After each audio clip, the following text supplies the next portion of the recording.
Hello प्यारे बच्चों, क्या हाल चाल। तो हम लोग डिस्कस कर रहे थे केमिकल बॉन्डिंग के तीसरी थ्योरी पर, जिसका नाम था वैलेंस बॉन्ड थ्योरी। और बच्चों, जैसे मैंने आपको बताया था कि वैलेंस बॉन्ड थ्योरी को हम दो पार्ट में डिवाइड करके पढ़ेंगे। पहला पार्ट था in terms of energy consideration और दूसरा पार्ट था in terms of orbital overlapping. तो पहले पार्ट में हमने पढ़ा था कि किस तरह से दो एटम आपस में कंबाइंड होते हैं और एक बॉन्ड बनाते हैं, और बॉन्ड बनने की जो प्रोसेस है उसमें क्या होता है, कुछ नए फोर्स आ जाते हैं, repulsion force and attraction force. और जैसा मैंने आपको बोला था कि रिपल्शन एनर्जी को बढ़ाता है, अट्रैक्शन एनर्जी को घटाता है। ठीक है, तो अल्टीमेटली अट्रैक्शन फोर्स की मैग्नीट्यूड ज्यादा होगी, रिपल्शन फोर्स का मैग्नीट्यूड कम होगा, तब जाके वो दोनों एक दूसरे के साथ रह पाएंगे। ऐसा कुछ हुआ था। तो भाई, जिसने वो वीडियो नहीं देखा, इससे पिछले वाले वीडियो में जाके वो वीडियो देख लें, ढंग से पढ़ लें कि वैलेंस बॉन्ड थ्योरी में एनर्जी कंसिडरेशन में किस तरह से एक मॉलिक्यूल का फॉर्मेशन होता है। क्लियर हो गया? चलो, तो आज के वीडियो में बच्चों हम लोग पढ़ने वाले हैं वैलेंसी बॉन्ड थ्योरी का सेकंड पार्ट, जिसका नाम है in terms of orbital overlap concept. Heading डालिए, ऑर्बिटल ओवरलैप कॉन्सेप्ट। ठीक है बच्चों, अब देखो, तो सबसे पहले यहां पर देखो एक वर्ड आपको दिख रहा होगा, ऑर्बिटल ओवरलैप। तो ऑर्बिटल ओवरलैप क्या होता है, कौन कौन सी ऐसी कंडीशन है जहां पर ऑर्बिटल ओवरलैप करते हैं। क्लियर? और ओवरलैप होने से क्या फर्क पड़ता है। ठीक है बच्चों, देखो, तो हम लोग जानते हैं कि जैसे एक एटम दूसरे एटम के साथ कंबाइंड होता है तो एक मॉलिक्यूल बनता है। ठीक है, अच्छा, एटम कंबाइंड नहीं होते बच्चों, उनके ऑर्बिटल कंबाइंड होते हैं। एक एटम का ये ऑर्बिटल, दूसरे एटम का ये ऑर्बिटल आपस में कंबाइंड होते हैं। तो हम ये मान सकते हैं कि जैसे मान लीजिए एक ऑर्बिटल ये रहा और दूसरा ऑर्बिटल ये रहा। ये एस ऑर्बिटल है क्योंकि ये गोल है। अगर मैंने डंबल शेप बनाया होता तो वो पी ऑर्बिटल होता। अच्छा, एक चीज आपको जाननी जरूरी है, यहां पर मैं केवल दो टाइप के ऑर्बिटल को कंबाइंड करके आपको बताऊंगा, S orbital and P orbital. D और एफ ऑर्बिटल की हम यहां पर डिस्कस नहीं करने वाले हैं। क्लियर हो गया? तो आपको दो ही टाइप के शेप मिलेंगे, डंबल शेप मिलेगा या तो स्फेरिकल शेप मिलेगा। चलो, तो पहले समझ लो कि ऑर्बिटल का ओवरलैपिंग क्या होता है। तो बच्चों, जब देखो ये ऑर्बिटल, दूसरा ऑर्बिटल, ये इसका न्यूक्लियस, ये इसका न्यूक्लियस। ठीक है, तो जब ये दोनों आपस में कंबाइंड होंगे तो इस तरह से एक दूसरे को पार्शियली ओवरलैप करेंगे। ये देखो, एक ऑर्बिटल थोड़ा सा इधर, दूसरा ऑर्बिटल थोड़ा सा इधर। तो this condition is called overlapping. तो समझ में आ गया ओवरलैपिंग का कंसेप्ट क्या है। अच्छा, ओवरलैपिंग ऐसे भी हो सकती है, एक ऑर्बिटल दूसरा ऑर्बिटल दोनों मिलके क्या बनाएंगे, ओवरलैपिंग। ये देखो, है ना, ओवरलैप का मतलब होता है ऑर्बिटल का एक हिस्सा और दूसरे ऑर्बिटल का एक हिस्सा थोड़ा सा पार्शियली एक दूसरे को कवर कर रहे हैं, तो ये ओवरलैपिंग हो गया। ठीक है बच्चों, this is called overlapping. Clear? अच्छा, देखो, अब ओवरलैपिंग के लिए कंडीशन क्या होनी चाहिए बच्चों, जो दो ऑर्बिटल ओवरलैप करेंगे उनके पास सिंगल इलेक्ट्रॉन होना चाहिए। ध्यान रखना, ऐसे नहीं कि एक ऑर्बिटल के पास दो इलेक्ट्रॉन हो जाएंगे और दूसरे के पास एक इलेक्ट्रॉन हो जाएगा, ऐसा पॉसिबल नहीं हो सकता। यानी जो दो ऑर्बिटल कंबाइंड होंगे, ओवरलैप करेंगे, दोनों के पास सिंगल इलेक्ट्रॉन होना चाहिए, यानी हाफ फिल्ड ऑर्बिटल होना चाहिए। कैसा ऑर्बिटल? Half filled orbital. तो ये भी हाफ फिल्ड, ये भी हाफ फिल्ड। ठीक है, अच्छा, एक चीज आप ध्यान रखना, यहां पर जो इलेक्ट्रॉन है और यहां पर जो इलेक्ट्रॉन है, यानी दोनों ऑर्बिटल के जो दोनों इलेक्ट्रॉन है उनका स्पिन ऑपोजिट होना चाहिए। ये नीचे की तरफ होगा, ये ऊपर की तरफ होगा, ये ऊपर की तरफ होगा, दूसरा नीचे की तरफ होगा। चाहे ऊपर लिख लो चाहे इसके नीचे लिख लो, दोनों में से दोनों ऑपोजिट स्पिन वाले इलेक्ट्रॉन ऑर्बिटल कंबाइंड होंगे। क्लियर हो गया? तो पहली कंडीशन, दोनों में सिंगल इलेक्ट्रॉन हो जाए। दूसरी कंडीशन, दोनों इलेक्ट्रॉन अपोजिट डायरेक्शन में स्पिन करने वाले होने चाहिए। और जब बच्चों दोनों ये मिलेंगे तो एक इधर एक इधर, एक का मुंह ऊपर की तरफ, दूसरे का मुंह नीचे की तरफ, एक का मुंह ऊपर की तरफ, दूसरे का मुंह नीचे। क्लियर? तो ये ऑर्बिटल के कंबाइंड होने को हम इस तरह से करते हैं। ठीक है, अब देखो बच्चों, देखो जब दो ऑर्बिटल जिनमें सिंगल इलेक्ट्रॉन है, अपोजिट स्पिन है, कंबाइंड होंगे तो इस तरह से हमारे पास एक कंडीशन आ जाएगी। इसको हम ऐसे भी लिख सकते हैं, देखो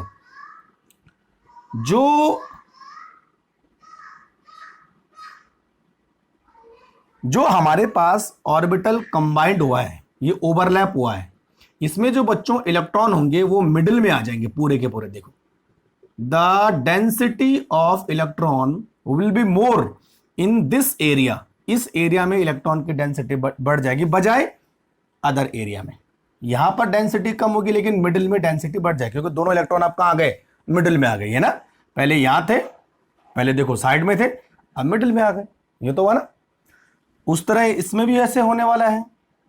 ये देखो मिडिल में इलेक्ट्रॉन आ गए तो साइड में इलेक्ट्रॉन कम चलेंगे। साइड में मैंने छोटा लोब बनाया है, क्यों? क्योंकि मिडिल जहां पर ओवरलैपिंग हो रही है, जिस एरिया में ओवरलैपिंग हो रही है वो एरिया बड़ा हो जाता है, और इस एरिया के बड़े होने का मतलब यहां पे इलेक्ट्रॉन पाए जाने की प्रोबेबिलिटी ज्यादा है बजाय और एरिया की। क्लियर हो गया? तो ये सारी चीजें आपको ओवरलैपिंग में समझनी है। क्लियर हो गया बच्चों? ठीक। अच्छा देखो, कुछ ओवरलैपिंग पॉसिबल ही नहीं है, जैसे ऐसी और ऐसी ओवरलैपिंग कभी भी नहीं हो सकती है। देखो ऑर्बिटल इस तरह से और एक ऑर्बिटल इस तरह से आ रहा है, तो बच्चों this overlapping is not possible, और ऐसी ओवरलैपिंग भी नहीं हो सकती है। इसको थोड़ा टेढ़ा कर दो, टेढ़ा बना लेता हूं मैं, ऐसा और ऐसा, ये ओवरलैपिंग नहीं। हाँ ये ओवरलैपिंग पॉसिबल है, चलो मान लिया जाए, लेकिन ऐसी ओवरलैपिंग पॉसिबल नहीं है। ऐसी ओवरलैपिंग हो सकती है, ऑर्बिटल के मिलने के कई तरीके हो सकते हैं, है ना। ऐसी ओवरलैपिंग पॉसिबल है लेकिन ऐसी ओवरलैपिंग पॉसिबल नहीं है, ध्यान रखना है ना। ऐसी पॉसिबल है, ऐसी पॉसिबल है, ऐसी पॉसिबल है, या ऐसी पॉसिबल है,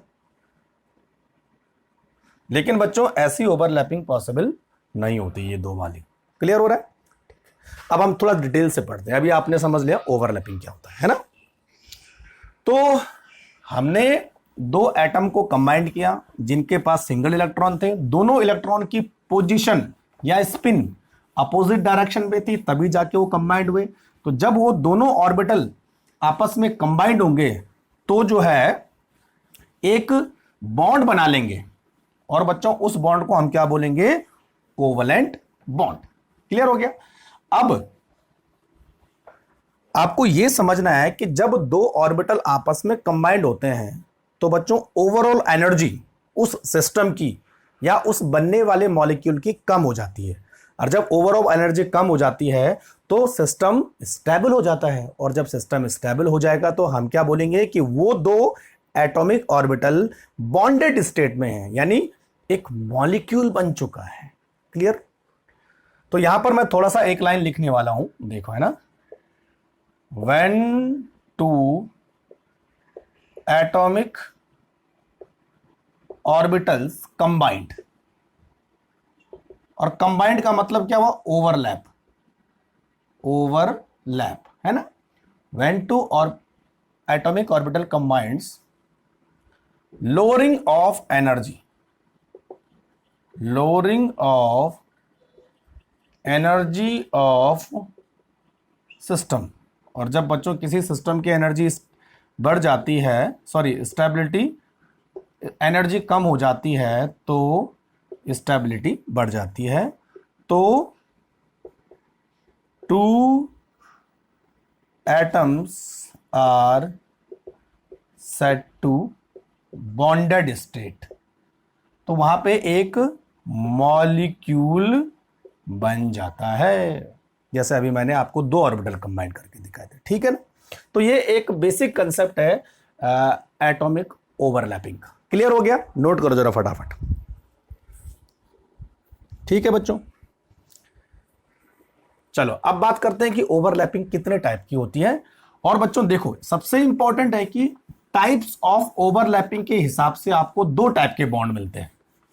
तो जो हमारे पास आज का जो टॉपिक है in terms of orbital overlapping, ये आपको दो बॉन्ड के बारे में जानकारी देगा, sigma bond and pi bond, जिसको पाई लिखेंगे ऐसा है ना, पाई बॉन्ड, ये सिग्मा बॉन्ड, इन दोनों के बारे में आप डिस्कस करेंगे। और ये कब बनते हैं, कैसे बनते हैं, कौन ज्यादा मजबूत होगा, इलेक्ट्रॉन का जो डिस्ट्रीब्यूशन है वो किस तरह होगा, सब इसमें पढ़ने वाले। तो हेडिंग डालिए बच्चों, टाइप्स ऑफ ओवरलैपिंग। क्लियर हो गया? ठीक है। अब देखो, टाइप्स ऑफ ओवरलैपिंग के हिसाब से हमारे पास दो टाइप के बॉन्ड बनते हैं। तो पहले ऐसी ओवरलैपिंग के बारे में हम डिस्कस करेंगे जिसमें केवल सिग्मा बॉन्ड बनता है। ठीक है, तो बच्चों हम यहां पर लिखेंगे नंबर 1, फॉर्मेशन ऑफ सिग्मा, यह साइन ऐसे चलता है ना, सिग्मा बॉन्ड। तो पहले हम ऐसी ओवरलैपिंग पढ़ेंगे जिसमें केवल सिग्मा बॉन्ड बनता है। अच्छा, सिग्मा बॉन्ड के बारे में आपने सुना होगा, सिंगल बॉन्ड होता है सिग्मा, और बच्चों पाई बॉन्ड क्या होता है, डबल बॉन्ड होता है ना, ऐसे कुछ पढ़ा होगा। क्लियर हो गया? तो अब थोड़ा सा हम डिटेल डिस्कस करेंगे। तो सबसे पहली ओवरलैपिंग हमारे पास है ए नाम देता हूं मैं इसको। सबसे पहली ओवरलैपिंग है बच्चों हमारे पास एस ओवरलैपिंग, एस ओवरलैपिंग। और एस ओवरलैपिंग में हम लोग पढ़ेंगे फॉर्मेशन ऑफ कौन सा मॉलिक्यूल, H2 मॉलिक्यूल, क्योंकि H2 मॉलिक्यूल में ही एस ओवरलैपिंग पॉसिबल है। ठीक है, देखो तो दो ऑर्बिटल हमारे पास है, एक एस ऑर्बिटल, दूसरा एस ऑर्बिटल। ठीक है, तो एक एस ऑर्बिटल मैंने यहां पर बनाया, ये इसका न्यूक्लियस हुआ, दूसरा एस ऑर्बिटल मैंने यहां पर बनाया, ये इसका न्यूक्लियस है। ये एक H एटम, ये दूसरा H एटम, दोनों कंबाइंड होंगे। कैसे कंबाइंड होंगे, एक ये कंबाइंड हो गया, एक ये कंबाइंड हो गया। ठीक है, यहां पर ये दोनों इलेक्ट्रॉन आ गए।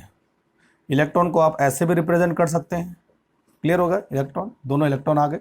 This is S over lapping है ना, ये एस ओवरलैपिंग हुआ। और आगे जाके ये कैसे होगा, इसको ऐसे लिख सकते हैं। देखो, ये ऐसे भी बना सकते हैं, ये थोड़ा सा गलत बन गया,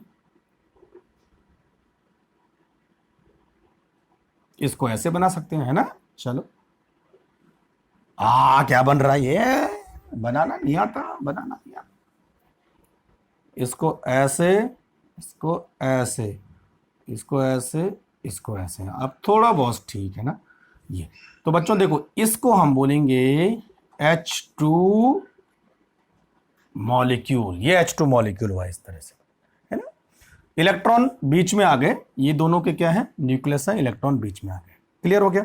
यहां पर न्यूक्लियस ऐसे बना लो। अच्छा, एक चीज यहां पर आपको बहुत समझनी जरूरी है, उस वर्ड का नाम है इंटर न्यूक्लियर एक्सिस। बहुत इंपॉर्टेंट है, what is inter nuclear axis. तो बच्चों, इंटर न्यूक्लियर एक्सिस कुछ नहीं होता है, जब दो एटम आपस में कंबाइंड होते हैं तो उनके न्यूक्लियस को मिलाने वाली एक इमेजिनरी लाइन, उसको हम बोलेंगे इंटर न्यूक्लियर एक्सिस। समझे मेरी बात? दो न्यूक्लियस को मिलाने वाली, दो एटम के न्यूक्लियस को मिलाने वाली एक ऐसी लाइन आप ड्रॉ करो कि दो न्यूक्लियस को मिला दे। This line is called internuclear axis. Clear? An imaginary line which connect two bonded nuclei is called internuclear axis। ठीक है बच्चों, और एक चीज हमेशा ध्यान रखना, जो हमारा सिग्मा बॉन्ड होता है, जो सिग्मा बॉन्ड होता है ना, वो हमेशा इंटरन्यूक्लियर एक्सिस पे बनता है। देखो, बॉन्ड कहां बन रहा है, इंटरन्यूक्लियर एक्सिस पे। ये जो हमारे पास ओवरलैपिंग हो रही है वो इंटरन्यूक्लियर एक्सिस पे ओवरलैपिंग हो रही है। दिस इज इंटरन्यूक्लियर एक्सिस, ठीक है, और बॉन्ड भी हमारा इंटरन्यूक्लियर एक्सिस पे ही बन रहा है। क्लियर हो रहा है? ठीक है, समझ में बात आ गई। तो ये होता है हमारा एस एस ओवरलैपिंग, और हमने क्या बनाया, H2 मॉलिक्यूल बनाया। इसको मिटा दो। दूसरी ओवरलैपिंग जहां पर दोबारा सिग्मा बॉन्ड बनता है। अच्छा, यहां पर एस एच एच को हम कैसे लिख सकते हैं, HNH, ये भी ऐसे भी लिख सकते हैं हम, सिग्मा बॉन्ड, सिंगल बॉन्ड हो गया, है ना। दूसरा बच्चों हमारे पास है SNP ओवरलैपिंग। इसमें एक S और एक P आपस में कंबाइंड होंगे। अच्छा, जैसे P का मैंने आपको बताया था ना, एक ऐसा होता है P, दूसरा ऐसा होता है, और तीसरा ऐसा होता है। मैं यहीं पे आपको बता देता हूं, ज्यादा अच्छा रहेगा। देखो, एक P, दूसरा P, और तीसरा P, तीन होते हैं ना, PX PY PZ। तो मैं इसको नाम देता हूं PX, इसको नाम देता हूं PY, इसको नाम देता हूं PZ। ठीक है बच्चों, यहां पर देखो ये न्यूक्लियस है, यहां पर ये न्यूक्लियस है, यहां पर ये न्यूक्लियस है। तो PZ को मैंने इस समय इंटरन्यूक्लियर एक्सिस की लाइन में लिया है, और यहां पर ये जो PX और PY हैं ये इंटरन्यूक्लियर एक्सिस के ऊपर और नीचे हैं, यानी इनकी पोजीशन ऐसी है। PZ की जो पोजीशन है वो इंटरन्यूक्लियर एक्सिस के बिल्कुल सिमिलर है, समानांतर है, उसी पर आ रहा है पूरा के पूरा ऑर्बिटल, जबकि ये दोनों इंटरन्यूक्लियर एक्सिस के ऊपर और नीचे हैं। तो थोड़ा आप समझ जाना चाहिए। तो मैं यहां पर केवल PZ लेने वाला हूं, तो मैं यहां लिखूंगा SPZ ओवरलैपिंग। क्लियर हो रहा है? नोट करते जाओ इसे फटाफट, है ना। तो देखो क्या होने वाला है, और यहां पर बच्चों हम बनाने वाले हैं formation of HF molecule. F का P electron, sorry P orbital, और H का S ऑर्बिटल आपस में कंबाइंड होंगे। तो ये रहा हमारा S ऑर्बिटल, और दूसरा हमारा PZ है ना, PZ,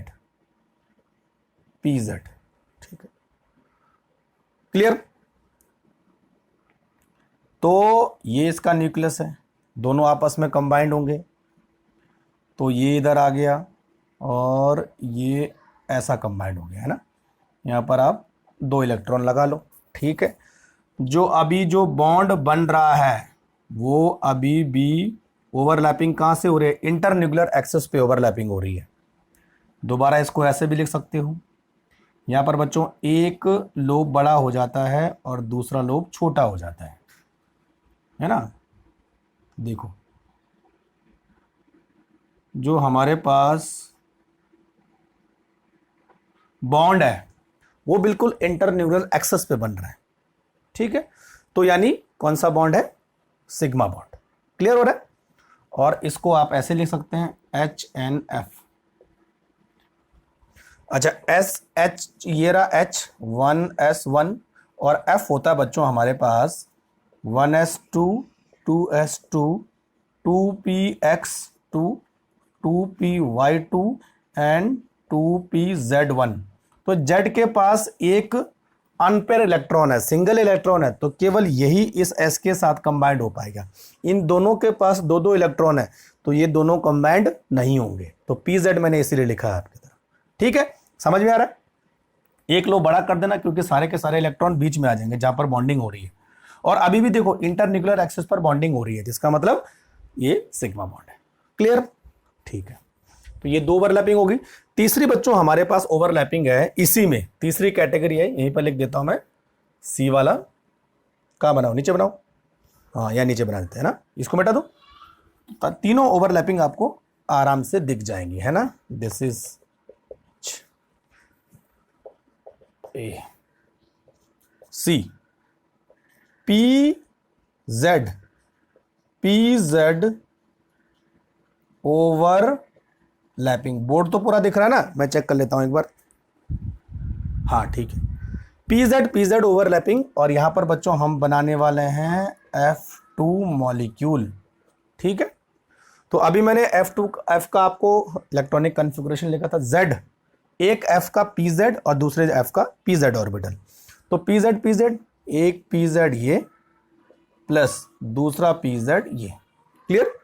दोनों आपस में कंबाइंड होंगे, एक इस तरह से कंबाइंड हुआ, एक इस तरह से कंबाइंड हुआ, इलेक्ट्रॉन दोनों बीच में आ गए।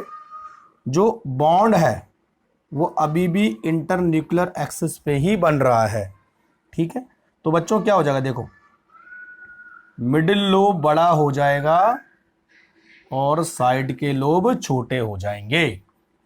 इसको क्या कर,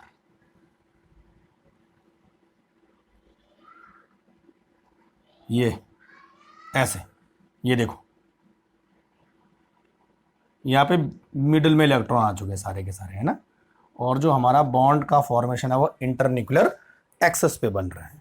और इसको हम ऐसे भी लिख सकते हैं, F single bond F sigma bond. Clear हो रहा है। तो बच्चों देखो ये तीनों कंडीशन आपको क्या दिख रही है, S S overlapping, S P overlapping and P P overlapping. इन तीनों कंडीशन में जो हमारे पास ओवरलैपिंग है उस ओवरलैपिंग को हम बोलेंगे, देखो यहां पे बोलेंगे head on overlapping, head on overlapping, ऐसी overlapping, head to head overlapping या हेड ऑन ओवरलैपिंग। जब भी दो ऑर्बिटल हेड ऑन ओवरलैपिंग पे मिलते हैं तो हमेशा वहां कौन सा बॉन्ड बनता है, सिग्मा बॉन्ड बनता है। देखो head on head to head overlapping आ रही है, clear, this is head to head overlapping. और एक चीज हमेशा ध्यान रखना, कई बार यह भी पूछा जाता है कि सिग्मा बॉन्ड इंटरन्यूक्लियर एक्सिस पे बनता है या इंटरन्यूक्लियर एक्सिस के बाहर बनता है। तो बच्चों हमेशा देखो सिग्मा बॉन्ड इंटरन्यूक्लियर एक्सिस पे ही बन रहा है, यानी दो एटम को मिलाने वाली जो लाइन है उसी लाइन पे वो बॉन्ड बन रहा है, ओवरलैपिंग उसी लाइन पे हो रही है, तो हमेशा वो सिग्मा बॉन्ड की पहचान होती है। क्लियर हो गया, चलो नोट करते जाओ फटाफट जरा। अब हम बात करेंगे पाई बॉन्ड की, ठीक है बच्चों।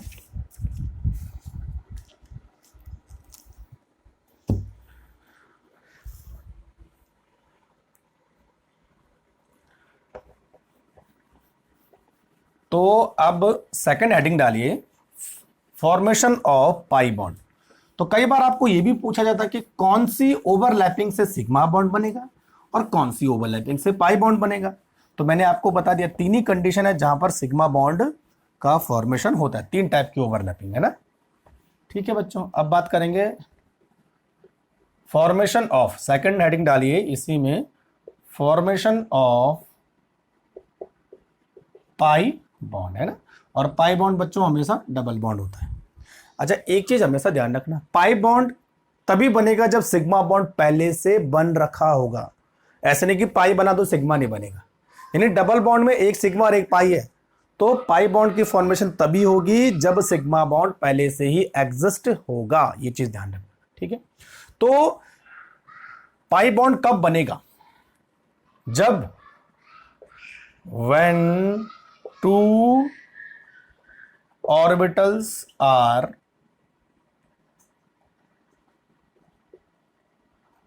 overlapped sideway और लेटरल ओवरलैपिंग। साइडवे और लेटरल ओवरलैपिंग जब दो ऑर्बिटल करेंगे तो उस ओवरलैपिंग से जो भी बॉन्ड बनेगा उसको हम बोलेंगे पाई बॉन्ड। अब मैं आपको समझाता हूं, देखो अभी आपने जो ओवरलैपिंग पढ़ी थी वो पढ़ी थी हेड टू हेड, एक ऑर्बिटल ऐसा दूसरा ऑर्बिटल ऐसा, this is head to head overlapping या हेड ऑन ओवरलैपिंग। अब जो ओवरलैपिंग पढ़ेंगे वो ऐसी होगी ओवरलैपिंग, एक एटॉमिक ऑर्बिटल ऐसे आएगा, this is called sideway overlapping या लेटरल ओवरलैपिंग। और ऐसी ओवरलैपिंग से कौन सा बॉन्ड बनता है, पाई बॉन्ड बनता है। क्लियर हो गया, ठीक। अब देखो बच्चों, एक ऑर्बिटल हमारे पास ऐसा है, दूसरा ऑर्बिटल हमारे पास ऐसा है, ये इसका न्यूक्लियस, ये इसका न्यूक्लियस, है ना। अच्छा इसको हम नाम दे देते हैं px, इसको हम नाम देते हैं px, ठीक है। अच्छा दोनों आपस में कंबाइंड होगी तो कैसे, देखो एक ऐसे कंबाइंड होगा और दूसरा भी ऐसे कंबाइंड होगा। देखो बच्चों इनका न्यूक्लियस ये रहा, तो जो इंटर न्यूक्लियर एक्सिस है वो इस साइड जा रहा है और बॉन्ड बन रहा है ऊपर। देखो बॉन्ड यहां बनेगा, ओवरलैपिंग यहां हो रही है, इस समय जो ओवरलैपिंग हो रही है वो इंटरन्यूक्लियर एक्सिस के ऊपर और नीचे हो रही है, जबकि इससे पिछले वाली बॉन्डिंग में सिग्मा बॉन्ड में ओवरलैपिंग इंटरन्यूक्लियर एक्सिस पे हो रही थी। पन्ना पलट के देख लो एक बार, क्लियर हो रहा है। तो ये खास बात है पाई बॉन्ड की, हमेशा जो ओवरलैपिंग होती है वो इंटरन्यूक्लियर एक्सिस के राइट एंगल पे होती है, ऊपर और नीचे। तो इसको आप लिख लो इंटरन्यूक्लियर एक्सिस, है ना, और ये हमारे पास ओवरलैपिंग। अब ये कैसे बनेंगे देखो, एक लाइन यहां खींचो, एक एटम यहां, और दिस इज इंटरन्यूक्लियर एक्सिस, जिसको मैं ऐसे करता हूं ज्यादा अच्छा रहेगा, डॉट लाइन से इसको रिप्रेजेंट करते हैं, है ना।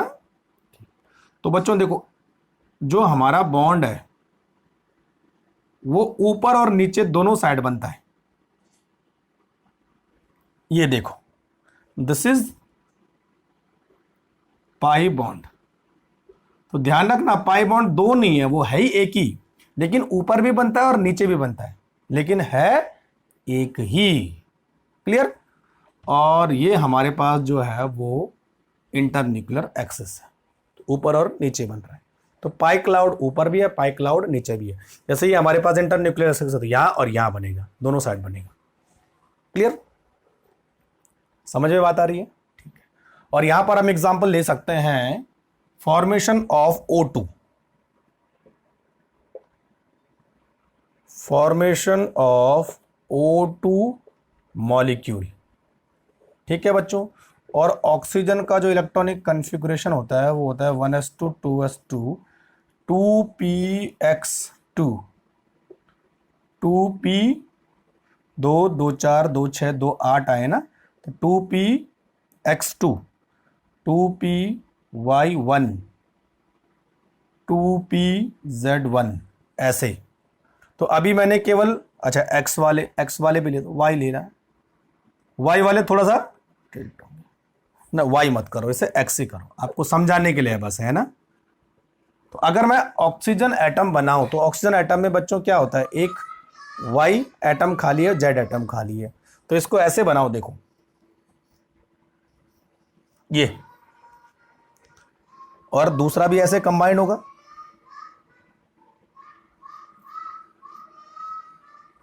ये ऐसे। तो ये हमारे पास देखो, ये वाला हो गया z ऑर्बिटल और ये हो गया y ऑर्बिटल, ठीक है। तो अब क्या हुआ, z और z तो हेड ऑन ओवरलैपिंग करेंगे, लेकिन जो हमारे पास ये वाले ऑर्बिटल है ये लेटरल ओवरलैपिंग करेंगे। तो बच्चों यहां पर देखो, आपको क्या दिखेगा कि यहां पर सिग्मा बॉन्ड भी बन रहा है और पाई बॉन्ड भी बन रहा है ना। ये देखो, ये दोनों हेड ऑन ओवर, ये दोनों साइड वाइज ओवरलैपिंग करेंगे और ये दोनों हेड ऑन ओवरलैपिंग करेंगे। तो मैंने आपको बोला था कि जब पाई बॉन्ड बनता है तो सिग्मा बॉन्ड भी ऑलरेडी वहां पर बना होता है। तो ऑक्सीजन मॉलिक्यूल में आपको डबल बॉन्ड दिखेंगे, तो डबल बॉन्ड का मतलब एक सिग्मा बॉन्ड और एक पाई बॉन्ड, क्लियर हो रहा है। तो इस तरह से हमारे पास पाई बॉन्ड की फॉर्मेशन होती है। नोट करो जरा फटाफट।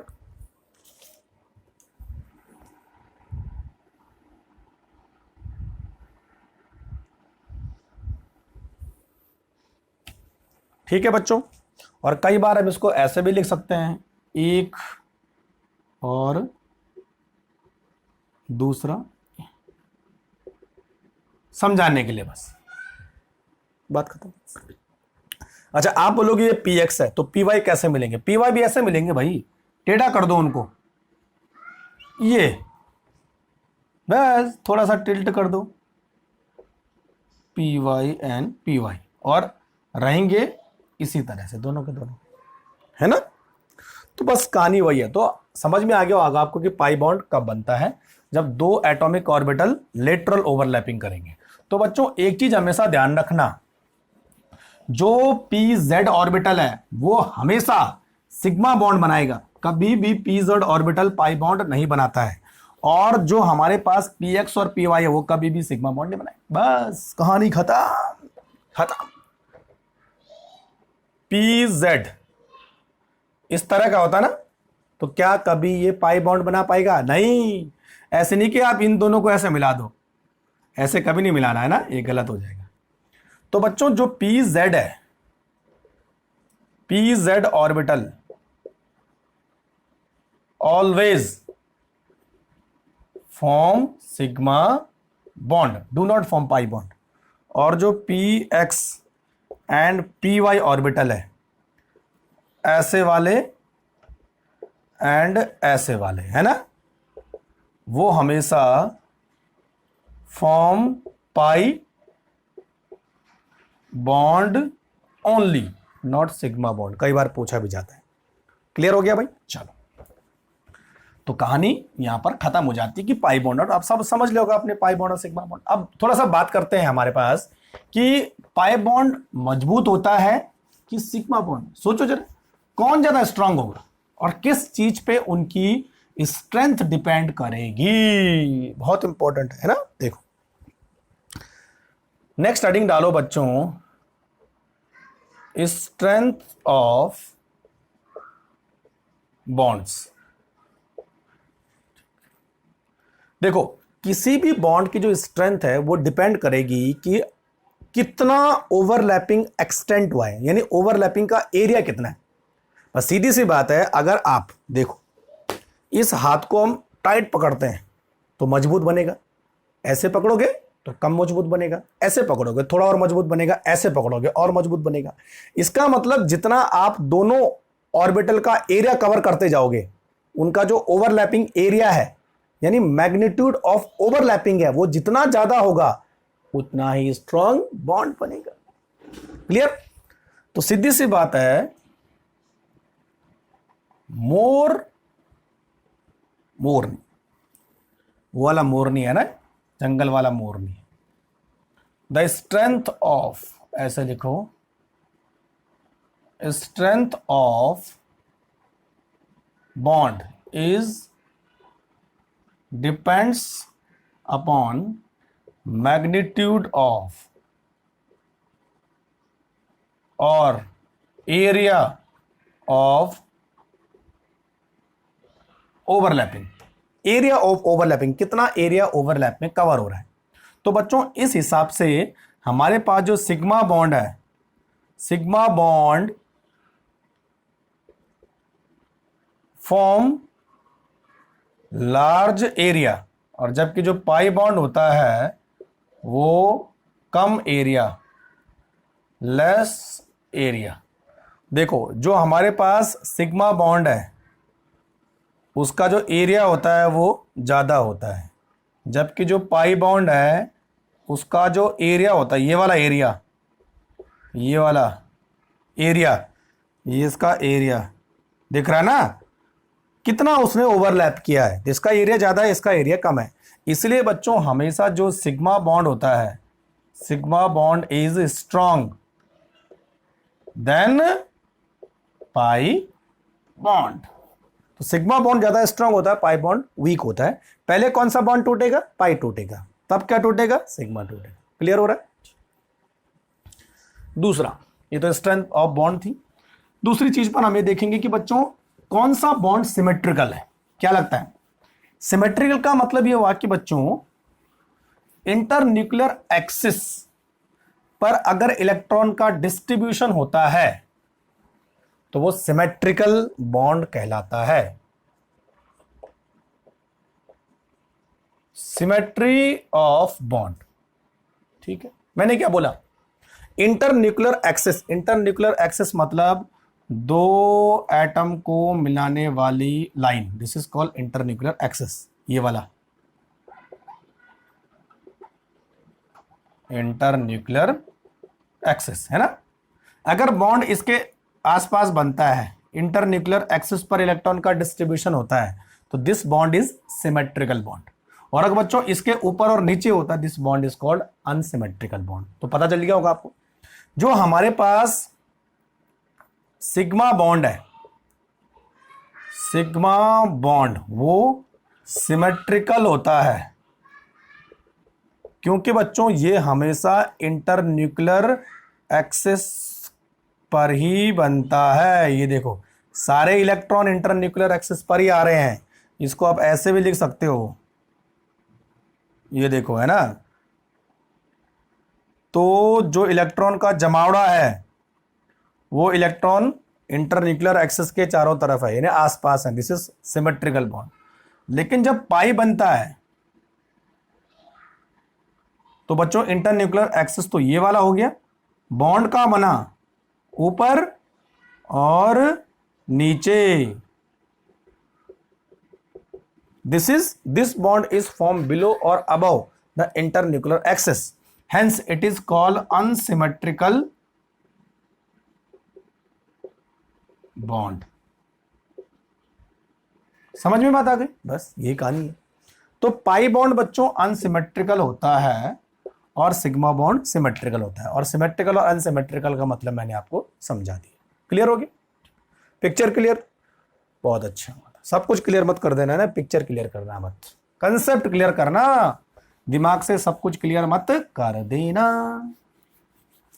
चलो अब लास्ट हम बात करते हैं, क्या बचा है भाई, अब देख लेते हैं। इतना हो गया, सिमेट्री भी आपने पढ़ ली है। अब बात करते हैं difference between sigma bond and pi bond, last but not least, difference between sigma bond and pi bond. ठीक है बच्चों, अरे ये क्यों मिटा रहा है मैंने,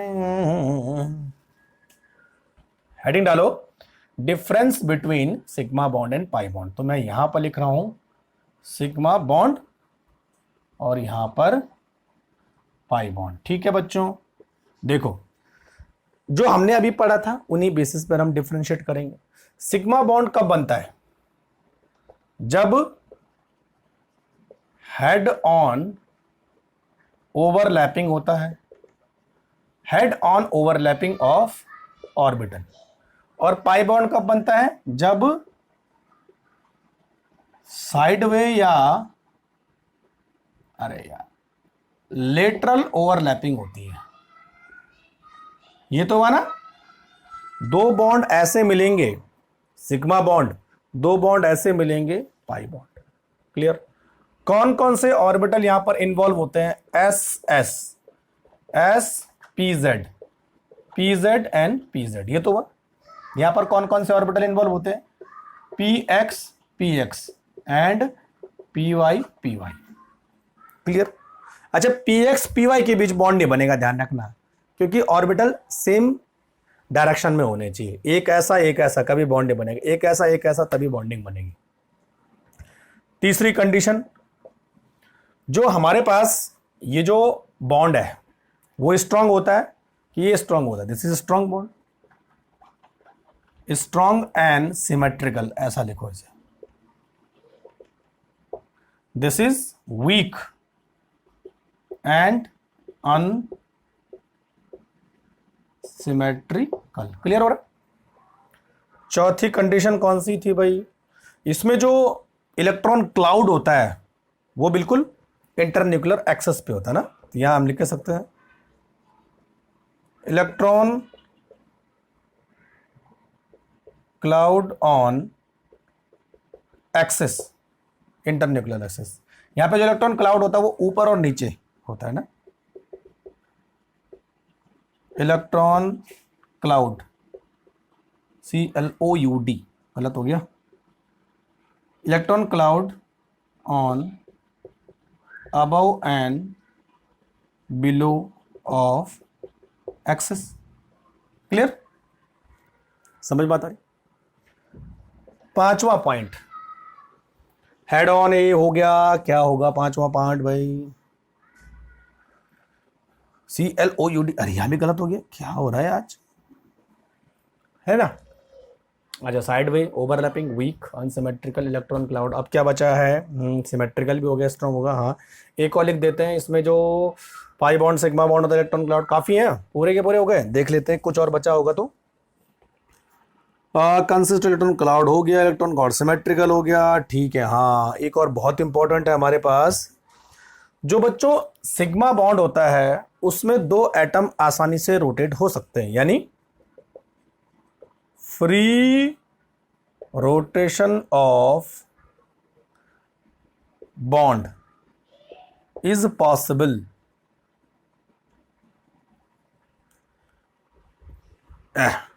एक एटम ऐसा है, दूसरा घूम सकते हैं आराम से, एक एटम इधर घूम सकता है, दूसरा एटम इधर घूम सकता है, क्योंकि सिंगल बॉन्ड है। लेकिन बच्चों पाई बॉन्ड में फ्री रोटेशन पॉसिबल नहीं है। देखो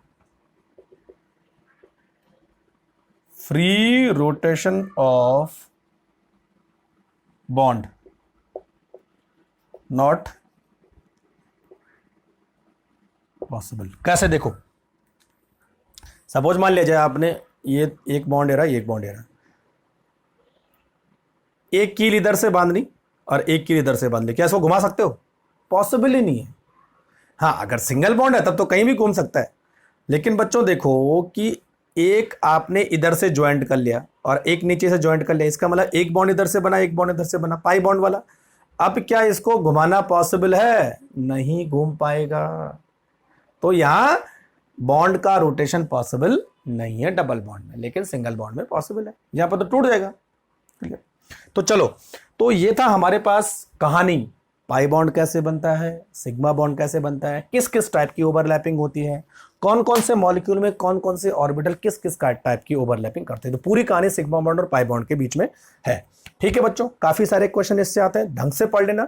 और जैसा मैं बार बार कहता आ रहा हूं, एनसीईआरटी पढ़ते जाओ, रनिंग लेक्चर के नोट्स बनाते जाओ, काम आएंगे आपके, और एक्सरसाइज भी साथ में करते जाओ। और जो मैंने आपको शीट दी है उसके क्वेश्चन आप लगाते जाओ। जहां पे समझ में नहीं आता मैसेज कर सकते हैं, व्हाट्सअप कर सकते हैं, या कमेंट बॉक्स में कमेंट कर सकते हैं। क्लियर?